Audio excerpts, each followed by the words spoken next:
ને લઈને કૃષિ મંત્રી સાથે વાતચીત થઈ। ખેડૂતોને પોષણક્ષમ ભાવ મળી રહે માટે સરકારની ટેકાના ભાવે ખરીદી ચાલુ। ખેડૂતોના ખુલ્લી બજારમાં વેચાણ કરવા મામલે પણ નિવેદન આપવામાં આવ્યું। 200 મણની મર્યાદા હોવાના કારણે ખેડૂતો ખુલ્લી બજારમાં વેચાણ કરે છે। એક મહિનામાં માત્ર 77,367 ખેડૂતોની જ મગફળી ખરીદાઈ। ટેકાના ભાવે મગફળી વેચવા 3,73,433 ખેડૂતોએ રજીસ્ટ્રેશન કરાવ્યું। મગફળી ખરીદીમાં ઉતારા અને ભેજ જોવામાં આવે છે તેવું રાઘવજી પટેલનું કહેવું છે। સરકારમાં કામગીરી સારી રીતે ચાલી રહી છે તેવું પણ તેમણે કહ્યું। રજીસ્ટ્રેશન કરાવનાર 3,73,433 ખેડૂતો પૈકી માત્ર 96,923 ખેડૂતોને જ મગફળી લાવવા એસએમએસથી જાણ કરવામાં આવી। અત્યાર સુધી સરકારે રૂપિયા 1,704 કરોડના ટેકાના ભાવે મગફળીની ખરીદી કરી। રૂપિયા 1,704 કરોડ પૈકી સરકારે અત્યાર સુધીમાં 28,120 ખેડૂતોને 604 કરોડ ચૂકવ્યા છે। રાજ્યના કૃષિ મંત્રી રાઘવજીભાઈ પટેલ આપણી સાથે છે। આપણે તેની સાથે રાઘવજીભાઈ, જે રીતે મગફળીના ભાવને લઈને શું કહેશો આપ?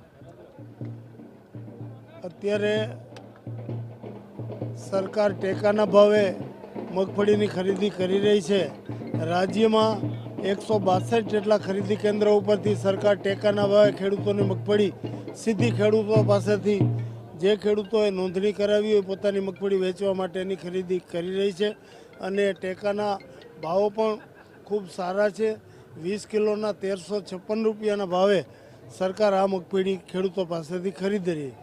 રઘુજીભાઈ, ખેડૂતોની એવી માંગ હતી કે જે તે પાછોતરો વરસાદ પડ્યો અને ઉત્પાદનમાં થોડીક 19-20 થઈ છે, તો એમાં થોડી બાંધછોડ કરવામાં આવી તેવી પણ માંગ છે તે કરવામાં આવી હતી।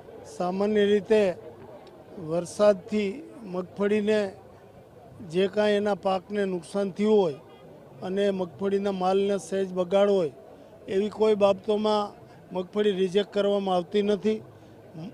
માત્ર ઉતારો પૂરો જોવામાં આવે છે, એમાં તેલનું પ્રમાણ કેટલું છે અને ભેજ, આ બે વસ્તુને ધ્યાનમાં લઈ અને ખરીદી કરવામાં આવે છે, જેનાથી મગફળી રિજેક્ટ થવાના પ્રશ્નો બહુ ઓછા બને છે। તો પણ બજારમાં ખેડૂતો વેચી રહ્યા છે કે મગફળી ભાવ સારો આવી રહ્યો છે?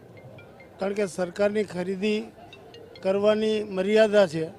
એક ખેડૂત પાસેથી 200 મણની ખરીદી સરકાર કરે છે। જો ખેડૂતને ઉત્પાદન વધુ થયું હોય તો બાકીની મગફળી એને બજારમાં વેચવી જ પડે, એટલે બજારમાં પણ મગફળી વેચાય છે। પણ તો રાઘવજીભાઈ પટેલ કૃષિ મંત્રી છે કે જેઓ કહી રહ્યા છે કે જે બજારમાં સારો ભાવ છે તે કારણ કે 200 મણની મર્યાદા છે ને તેના કારણે જ બજારમાં જે મગફળી છે તેનું વેચાણ થઈ રહ્યું છે। ખાસ કરીને ઉતારાને લઈને ઉતારાનું અને ભેજનું પ્રમાણ છે તે જાળવવામાં આવી રહ્યું છે, પરંતુ સહેજ મગફળી નબળી હોય તો તે પણ સ્વીકારવામાં આવી રહી છે।